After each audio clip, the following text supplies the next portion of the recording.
आजकल और पिछले कई सालों से जैनों के अंदर दीक्षा की दर बढ़ गई है। कहने का मतलब दीक्षा लेने वालों की संख्या प्रति वर्ष बढ़ रही है। और ना केवल इतना बल्कि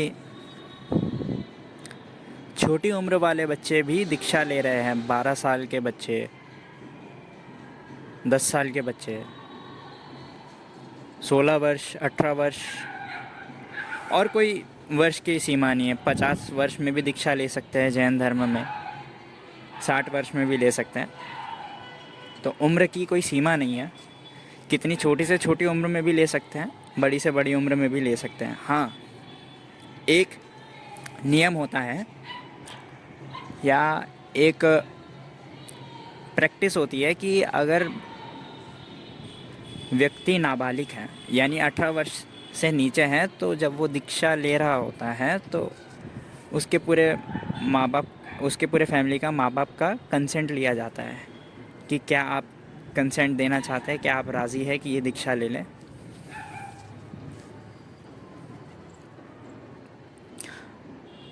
और माँ बाप के कंसेंट के बाद ही दीक्षा दी जाती है।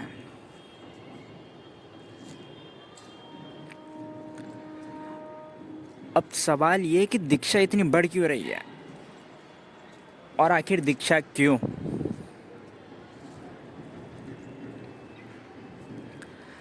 जो जैन मुनि होते हैं, जैन साधु साध्वी होते हैं, पहले तो उनके पास जाते हैं,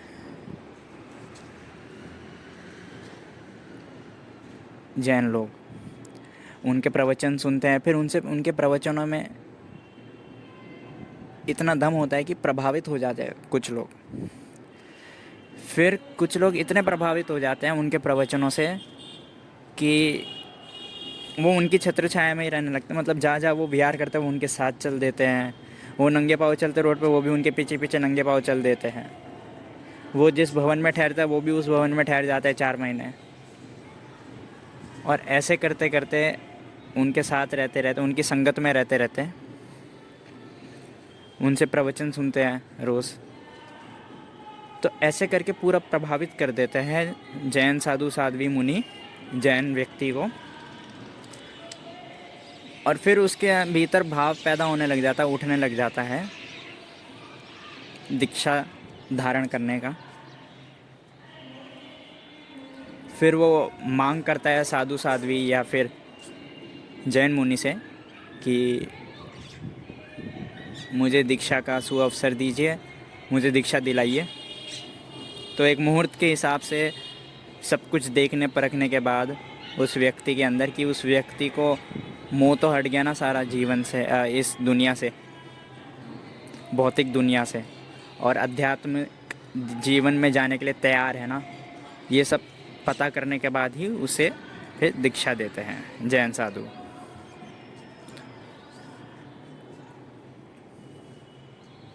अब प्रभावित कैसे होता है? अब सवाल ये होता है कि प्रभावित कैसे हो जाता है। और आज की तारीख में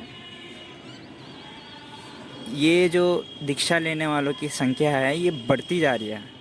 और मज़े की बात तो ये है कि 8 साल 12 साल जो उम्र होती है, बाल उम्र होती है, जिसमें खेलने कूदने की उम्र होती है, दोस्तों के साथ लड़ाई झगड़े की उम्र होती है, इधर उधर घूमने की उम्र होती है, इस उम्र में भी दीक्षा ले रहे हैं बालक। आखिर क्यों? और उसमें भी जो दीक्षा ले रहे हैं उनके परिवार वाले भी अमीर हैं। मैं आपको एक तथ्य स्पष्ट कर दूं, अल्पसंख्यक समुदाय जितने भी है भारत में, उनमें से सबसे अमीर समुदाय या सबसे अमीर समुदायों में से जैन समुदाय आता है। पारसी समुदाय भी काफ़ी अमीर है और ईसाई समुदाय भी अमीर है। जैन समुदाय बहुत अमीर है। मतलब जैन समुदाय उन अल्पसंख्यक समुदायों में आता है जो बहुत अमीर है। तो इनके घर में इतना पैसा, इतनी सुविधा होने के बाद भी ये दीक्षा लेने के लिए तैयार हो जाते हैं। साधु साध्वी प्रवचनों में लगभग यही कहते हैं कि आप बड़े किस्मत वाले हैं, आपको ये मनुष्य जीवन मिला है और यही जीवन एक अवसर की तरह आप बना सकते हैं अपने पूर्व जन्म के जितने भी कर्म आपने करे हो उसको काटने के लिए, ताकि जन्म और मृत्यु का जो चक्रव्यूह है उससे आप मुक्त हो जाए और मोक्ष को प्राप्त हो जाए, केवल ज्ञान को प्राप्त हो जाए। ऐसे प्रभावित करते हैं।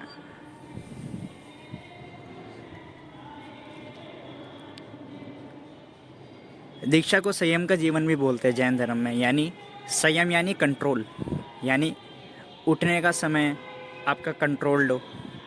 उठना इतने बजे है, ब्रह्म मुहूर्त में उठना है तो ब्रह्म मुहूर्त में उठना है। सुबह 4 बजे उठना है तो 4 बजे उठना है। 4 बजे उठकर समाहिक करनी है, प्रतिक्रमण करना है। उसके बाद आगे पूरी दिनचर्या होती है। हर चीज़, हर खाना भी खाना है तो संयम से खाना है। वचन भी बोलना है तो संयम से बोलना है, सोच समझ कर बोलना है जो वचन बोलना है, और जो भी बोलना है सत्य बोलना है, वरना मौन हो जाना है। तो दीक्षा को संयम भी बोलते हैं कुछ अर्थों में, दूसरे शब्दों में, क्योंकि दीक्षा धारण करने के बाद वो व्यक्ति नहीं कहलाता, वो साधु या साध्वी कहलाता है। क्योंकि उसका जीवन फिर संयम से चलने लगता है, मतलब वो अपने ऊपर संयम आरोपित करता है। फिर वो संयम से सोता है, संयम से उठता है, संयम से अध्ययन करता है धार्मिक ग्रंथों के, संयम से प्रतिक्रमण करता है, यानी प्रतिक्रमण यानी जैन वर्शिप आप बोल सकते हैं। संयम से विहार करता है। सूरज ढलने के बाद विहार नहीं करते, सूरज उगने से पहले विहार नहीं करते। 4 महीने एक ही भवन में रहते हैं। इतना सारा संयम, और भी कितने सारे संयम, और भी कितने कंट्रोल से जीवन व्यतीत करना शुरू करते हैं।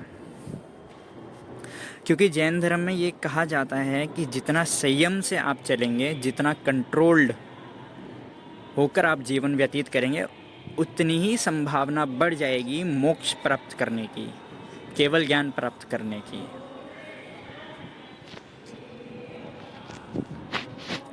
तो ऐसे प्रवचन देते हैं साधु साध्वी, जैन व्यक्ति ऐसे प्रभावित होते हैं, और प्रभावित होते हैं तभी दीक्षा लेने के लिए उनके अंदर भाव पैदा हो जाता है।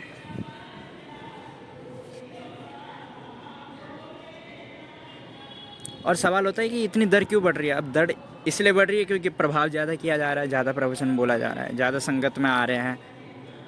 सीधी बात है, ज़्यादा संगत में नहीं आते लोग या ज़्यादा प्रवचन नहीं सुनते तो प्रभावित नहीं होते। लेकिन एक बात मैं यहाँ पे कहना चाहूँगा कि जैन धर्म में जो उद्देश्य है ये बताया जाता है कि मोक्ष प्राप्त करना है, इस जीवन, मनुष्य जीवन का उपयोग करके, सदुपयोग करके मोक्ष प्राप्त करना है या केवल ज्ञान प्राप्त करना है।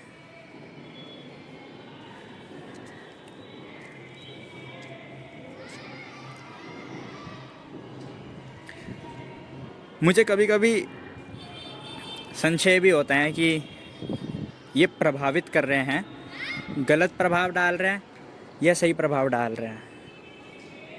ये लोग कहीं ब्रेन वॉश तो नहीं कर रहे हैं? और कभी कभी जेन्युइन केस भी होता है कि अच्छे से प्रभावित कर रहे हैं, और कभी कभी सिर्फ साधुओं या साध्वियों की संख्या बढ़ाने के लिए ब्रेन वॉश भी कर देते हैं। होते हैं, बहुत केस देखे गए हैं।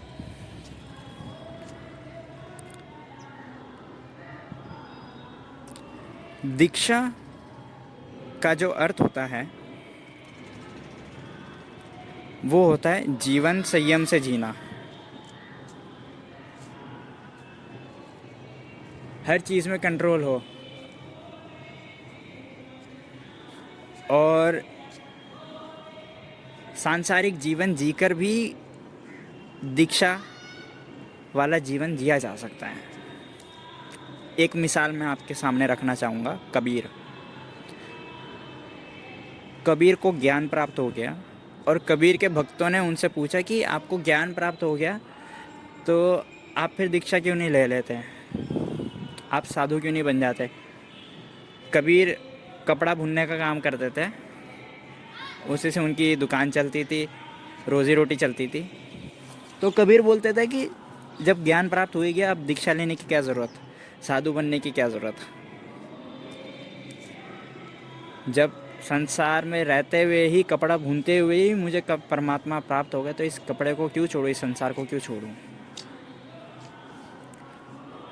संसारिक जीवन जीते हुए ही मुझे परमात्मा ज्ञान प्राप्त हो गया, तो मैं फिर क्यों छोड़ूं इसको।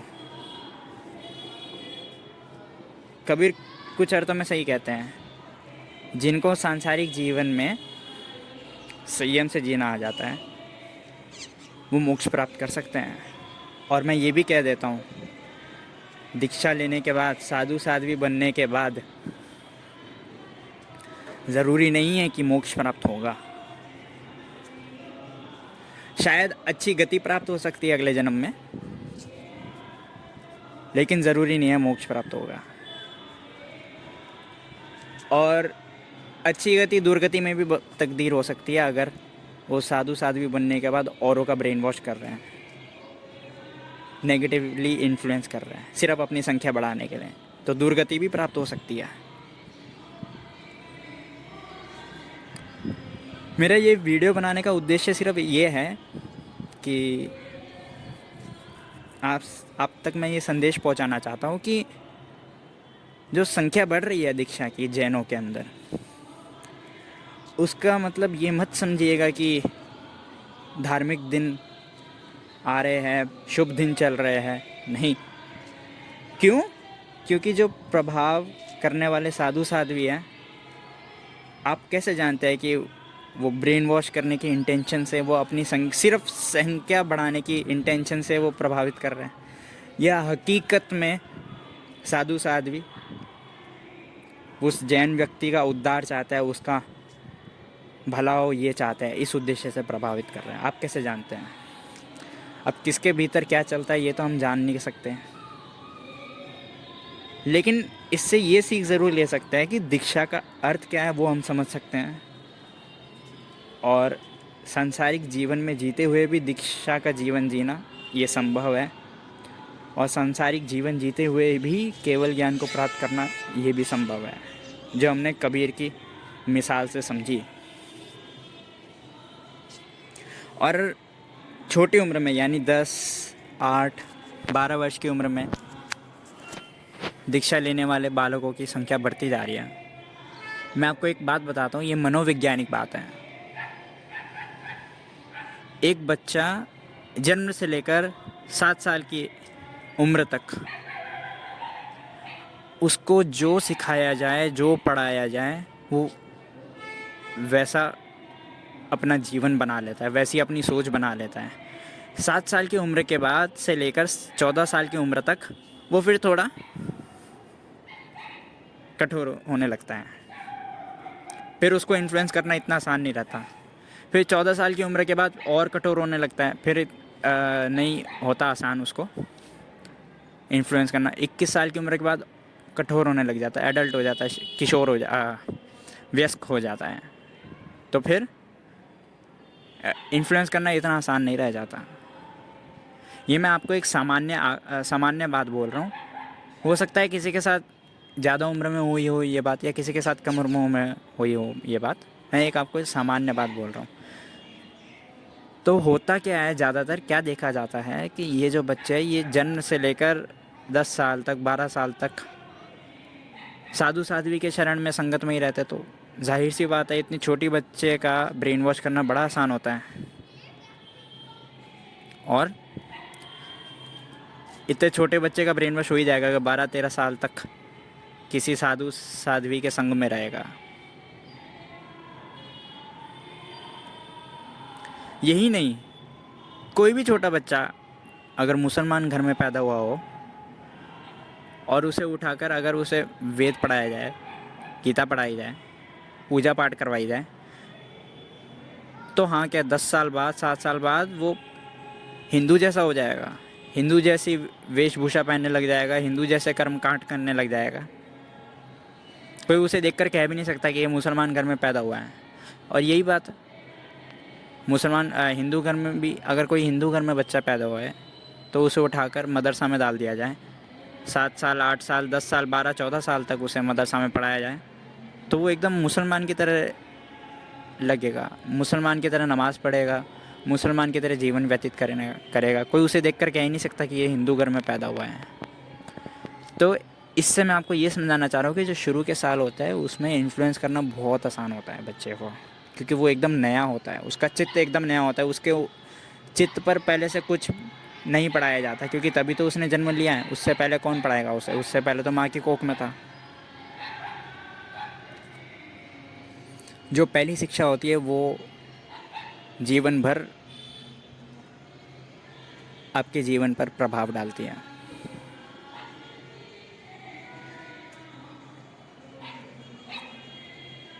आपने कभी नोट किया होगा, ज़्यादातर स्लम एरिया से, झुग्गी झोपड़ियों से ही ज़्यादातर चोरी चकारी करने वाले क्यों आते हैं?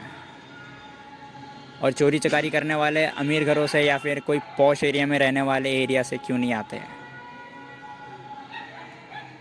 क्योंकि जैसा वातावरण मिलता है बच्चे को, जिस वातावरण में वो जन्म से लेके बड़ा होता है, वो सीखता है, वो उसके पूरे जीवन में आरोपित हो जाता है। स्लम एरियाज़ में ज़्यादातर अगर क्रिमिनल्स रहता है और उस एरिया में वो बच्चा पैदा हुआ है तो बहुत संभावना है कि वो बड़े होकर क्रिमिनल ही बनेगा। संभावना कह रहा हूँ मैं, श्योर नहीं कह रहा, ठीक है? क्योंकि आखिर एक व्यक्ति के ऊपर भी निर्भर होता है कि वो खुद को बदले।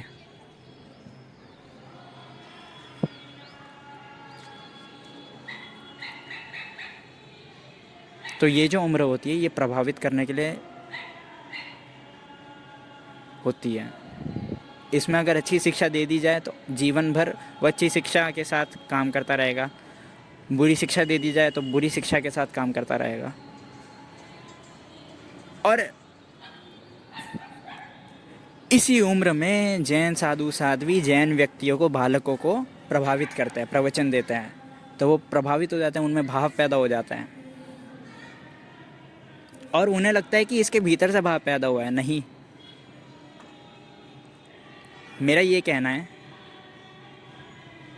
कि उन्होंने प्रभावित करके भाव का बीज बोया है उस बालक के अंदर। हाँ, एक दो केस हो सकता है नेचुरली भीतर से भाव उसके पैदा हो गया हो, क्या पता हकीकत में उसने पिछले जन्म में ऐसे कर्म करे हो कि इस जन्म में पैदा होने से ही उसके भीतर भाव हो दीक्षा लेने का, वो हो सकता है एक दो केस। लेकिन सारे ही ऐसे केस हो सकते हैं, ऐसा मानने के लिए थोड़ा बुद्धि मना करती है मेरी।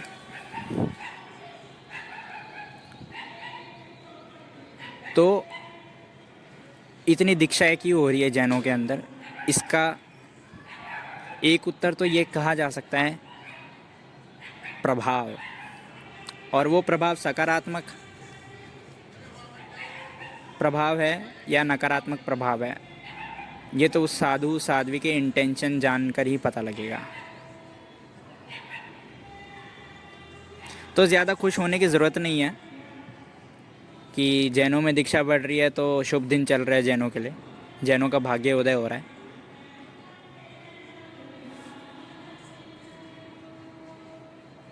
ना ही दुख मनाने की ज़रूरत है। आपके भीतर अगर भाव पैदा होता है तो एक विकल्प ये भी है, सांसारिक जीवन जीते हुए भी केवल ज्ञान को प्राप्त हो सकता है। जो कर्म आप करें, जो भी आपकी ड्यूटी हो, दिनचर्या हो, उसको साधना की तरह ले।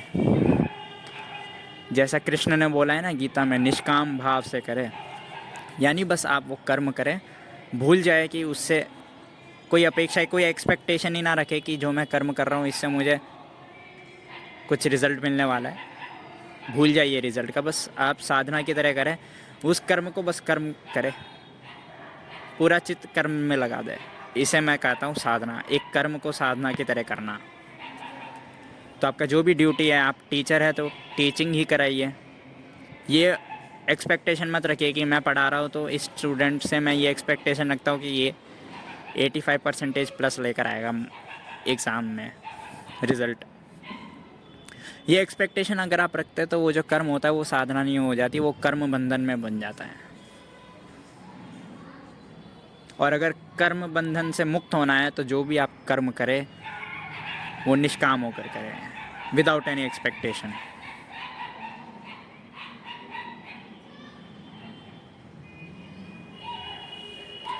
सब्सक्राइब करें अगर ये चलचित्र मददगार साबित हुई हो तो, और साझा करें यह चलचित्र।